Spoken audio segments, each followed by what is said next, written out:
আমার বলতে দ্বিধা নেই যে বাংলা অঞ্চলে ইসলাম ধর্ম আসার আগে এখানে হিন্দু এবং বৌদ্ধ ধর্ম ছিল। বেশিরভাগ মানুষই এই দুইটা ধর্মের বিশ্বাসী ছিলেন। হিন্দু ধর্মাবলম্বী সেন রাজবংশ বাংলা অঞ্চল শাসন করেছে প্রায় 200 বছর। তার আগের 400 বছর স্থায়ী পাল সাম্রাজ্যের রাজারা ছিলেন বৌদ্ধ ধর্মাবলম্বী। আমরা যদি তারও আগে যাই তবে বাংলা অঞ্চলের প্রথম সার্বভৌম শাসক রাজা শশাঙ্কের শাসন দেখতে পাবো, যিনিও ছিলেন সনাতনী ধর্মের লোক। মূলত বাংলায় ইসলাম ধর্মের আবির্ভাব ঘটে আসলে 1000 সালের আশেপাশের সময়টাতে। আসলে আরবে ইসলাম ধর্ম কিন্তু পূর্ণাঙ্গই হয়েছে মূলত 570 সালের পরে গিয়ে মহানবী হযরত মুহাম্মদ সাল্লাল্লাহু আলাইহি ওয়াসাল্লামের হাত ধরে। এরপর প্রথমে সেটা আরব অঞ্চলে সুসংগঠিত হয়েছে, তারপর তা সারা বিশ্বে ছড়িয়ে পড়েছে। এক্ষেত্রে কয়েকশো বছর সময় কিন্তু লেগেছে। যেমন ভারতে প্রথম মুসলিম শাসকের আগমন ঘটে 8ম শতকের শুরুর দিকে এবং ভারতে মুসলিম শাসন প্রতিষ্ঠা করতে করতে আরও সময় লেগে যায়। এরপর আসে বাংলার দিকে। সুতরাং সনাতনী বা বৌদ্ধ ধর্মের আগে বাংলা অঞ্চলে ইসলাম আসার কোনো সুযোগই ছিল না এবং অফিসিয়ালি বাংলায় মুসলিম শাসকের আগমন ঘটে মূলত 1204 সালে।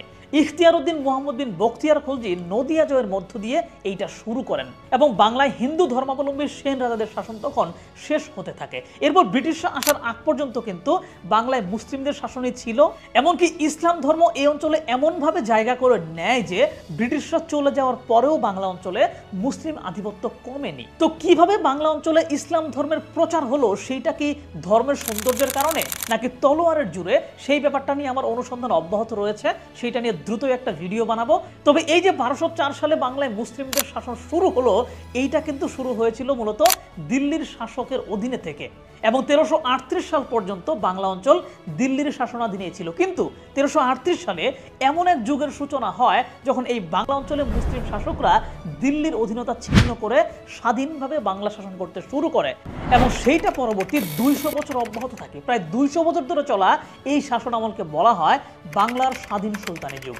তো এই যুগটা নিয়ে ধারাবাহিকভাবে অনেকগুলো পর্বের ভিডিও আসবে আমার এই চ্যানেলে। তো আজকে হচ্ছে সেটার প্রথম পর্ব এবং এই যুগটা কিন্তু বাংলার অন্যতম একটা স্বর্ণযুগ ছিল এবং এই 200 বছরে বাংলায় ঘটে যাওয়া নানান কাহিনী আমি আলোচনা করব এবং আপনি যদি খুব মনোযোগ দিয়ে সম্পূর্ণ ভিডিওগুলো দেখতে থাকেন তাহলে অনেক কিছু জানতে পারবেন। তো চলো শুরু করি আজকের মূল আলোচনা।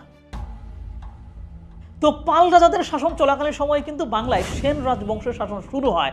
সেন শাসন আমলের একটা বড় সমস্যা ছিল, সেন আমলের কয়েকজন শাসক হিন্দু ধর্মের যে বিভাজনগুলো আছে সেগুলোকে আইনি ভিত্তির উপর দাঁড় করান। এতে করে যারা উঁচু পদের হিন্দু তারা আজীবন উঁচু পদেই থেকে যায়, আর যারা নিচু পদের বা নিম্ন বর্ণের হিন্দু তাদের ভাগ্য উন্নয়নের পথ বন্ধ হয়ে যায়। এই জিনিসটা নিম্ন বর্ণের অনেক হিন্দুকেই কিন্তু চিন্তায় ফেলে দিয়েছিল। তো 1204 সালের পর যখন ইসলাম ধর্ম প্রবেশ করে তখন ইসলামের পতাকা তুলে সবাইকে আহ্বান করা হয় এবং এইখানে কোনো জাতের বা ধর্মের বেড়াজাল নেই এইটা বলা হয়। তখন সমান সম্মান এবং সুযোগ পাওয়ার আশায় অনেক নিম্নবর্ণের হিন্দু সমাজ কিন্তু ইসলাম ধর্মের দিকে আসতে শুরু করে। তো এইভাবে ধর্ম প্রচারের পাশাপাশি দিল্লি সালতানাতের অধীনে বাংলায় মুসলিম শাসনের যাত্রা শুরু হয়। মূলত ওই সময়ে দিল্লির অধীনে পুরো বাংলায় 3টা শাসন কেন্দ্র ছিল। একটা ছিল লখনৌতি, যেটা আজকের সময়ের রাজশাহী, চাঁপাইনবাবগঞ্জ, পশ্চিমবঙ্গের কৃষ্ণনগর বা পুরো বাংলার উত্তরের অংশটা। দ্বিতীয়টা ছিল সাতগাঁও বা সপ্তগ্রাম, এইটা ছিল পুরো বাংলার নিচের দিকে মানে দক্ষিণের অংশটা, সাতক্ষীরা বা কলকাতার দক্ষিণ পার্টগুলো। আর এই শাসন কেন্দ্রে কিন্তু একটা সমুদ্র বন্দরও ছিল। আর তৃতীয় কেন্দ্রটা ছিল মূলত সুবর্ণগ্রাম, যেটা আজকের সোনারগাঁও মানে নারায়ণগঞ্জের সোনারগাঁওকে কেন্দ্র করে তার আশেপাশের বিশাল অঞ্চল। এই 3টা অঞ্চলেই দিল্লির পক্ষ থেকে শাসক নিযুক্ত ছিল।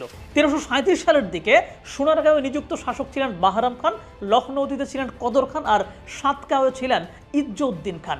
শুধু এই শাসকরা না, এই শাসকদের বিভিন্ন রাজকর্মচারীও অনেক সময় দিল্লি থেকে নিয়োগ পেয়ে আসতো। তো 1337 সালে সোনারগাঁওয়ের শাসক বাহরাম খান মৃত্যুবরণ করেন আর স্বাভাবিকভাবেই এখন দিল্লি থেকে নতুন শাসক আসার কথা, কিন্তু তার মৃত্যুর পর সোনারগাঁওয়ের শাসন ক্ষমতা দখল করে নেন ফখরুদ্দিন মুবারক শাহ। কথা হচ্ছে এই ফখরুদ্দিন মুবারক শাহ আসলে কে? ফখরুদ্দিন মুবারক শাহর আসল নাম হচ্ছে ফখরা। তিনি জাতিতে ছিলেন তুর্কি এবং তুরস্ক থেকে ভারতে এসেছিলেন চাকরির উদ্দেশ্যে। মধ্যযুগে কিন্তু বিশ্বের বিভিন্ন জায়গা থেকে চাকরির উদ্দেশ্যে অনেক মানুষই ভারতীয় অঞ্চলে এসেছিল, কারণ অর্থনৈতিকভাবে এই অঞ্চল ছিল তখন বেশ উন্নত। তো সে তুরস্ক থেকে আগত ফখরা দিল্লির রাজদরবার অধীনে চাকরি নিয়ে তিনি বাংলায় আসেন, মানে বাংলা অঞ্চলে তার পোস্টিং হয় আর কি, এবং সেইটা বাংলা অঞ্চলের 3টা আলাদা অংশের সোনারগাঁও অঞ্চলে। মূলত সোনারগাঁওয়ের শাসক বাহরাম খানের বর্মরক্ষী ছিলেন তিনি, মানে অস্ত্রাগারের দেখাশোনার দায়িত্ব পালন ছিল ফখরার কাজ। কোনো কোনো ক্ষেত্রে দেখানো হয় তিনি ছিলেন বাহরাম খানের দেহরক্ষী। সহজভাবে যদি বলি যে সোনারগাঁওয়ের শাসক বাহরাম খানের অধীনে একজন রাজকর্মচারী ছিলেন এই ফখরা, এবং এই ফখরা নিজের বুদ্ধিমত্তার বলে কিন্তু বাহরাম খানের প্রিয় পাত্রে পরিণত হয়েছিলেন। বাহরাম খান যতদিন বেঁচে ছিলেন ততদিন কিন্তু ফখরা ক্ষমতার দিকে নজর দেননি, কিন্তু বাহরাম খান 1337 সালে মৃত্যুবরণ করলে সেই সুযোগে ফখরা সোনারগাঁওয়ের ক্ষমতা দখল করে নেন। শুধু দখলই করেন না, তিনি সোনারগাঁওকে দিল্লির অধীনতা মুক্ত করে স্বাধীন হিসেবে ঘোষণা করেন। নিজের নাম পরিবর্তন করে রাখেন ফখরুদ্দিন মোবারক শাহ। স্বাভাবিকভাবেই সোনারগাঁওয়ের এই স্বাধীনতা ঘোষণার ব্যাপারটাকে কিন্তু দিল্লির সুলতানরা ভালোভাবে নেয়নি। এমনকি তখনও দিল্লির অধীনে থাকা পাশের দুইটা প্রদেশ মানে লখনৌতি এবং সাতগাঁওয়ে দিল্লির অনুগত শাসক কদর খান এবং ইজ্জউদ্দিন ছিলেন, তারাও ব্যাপারটাকে ভালোভাবে নেয়নি।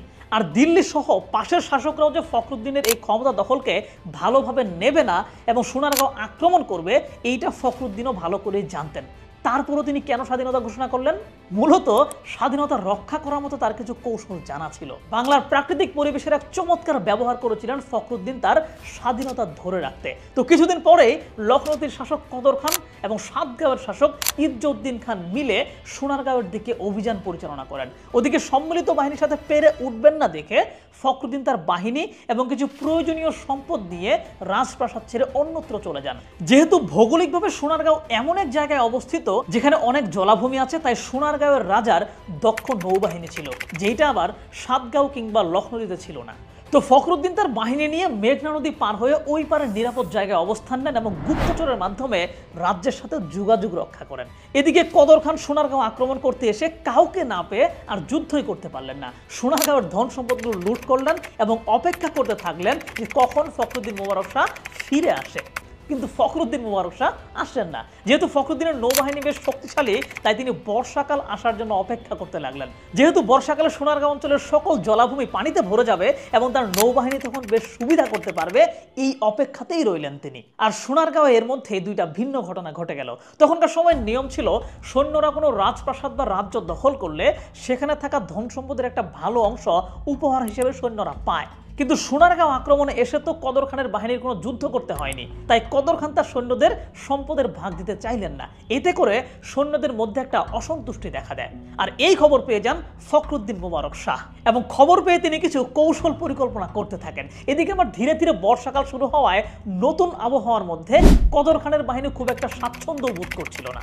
এমন সময়ই ফখরুদ্দিন মোবারক শাহ তার নৌবাহিনী নিয়ে প্রস্তুত হতে থাকেন এবং তার আগে গুপ্তচরের মাধ্যমে কদর খানের সেনাবাহিনীর কাছে একটা প্রস্তাব পাঠান যে তারা যেন কদর খানের সমর্থন ছেড়ে ফখরুদ্দিনের পক্ষে যোগ দেয়। এর বিনিময়ে তিনি সবাইকে পর্যাপ্ত পরিমাণের সম্পদ উপহার দেবেন এবং অসন্তুষ্ট থাকা কদর খানের বাহিনীর একটা অংশ এতে রাজি হয়ে যায় এবং তারা কদর খানকেই দুনিয়া থেকে সরিয়ে দেয়। এরপর বাকি সৈন্যদের উপর ফখরুদ্দিনের দক্ষ নৌবাহিনীর আক্রমণ হয় এবং তারা পরাজিত হয়ে যায়। এভাবেই ফখরুদ্দিন সোনারগাঁওয়ের স্বাধীনতা অক্ষুণ্ণ রাখেন।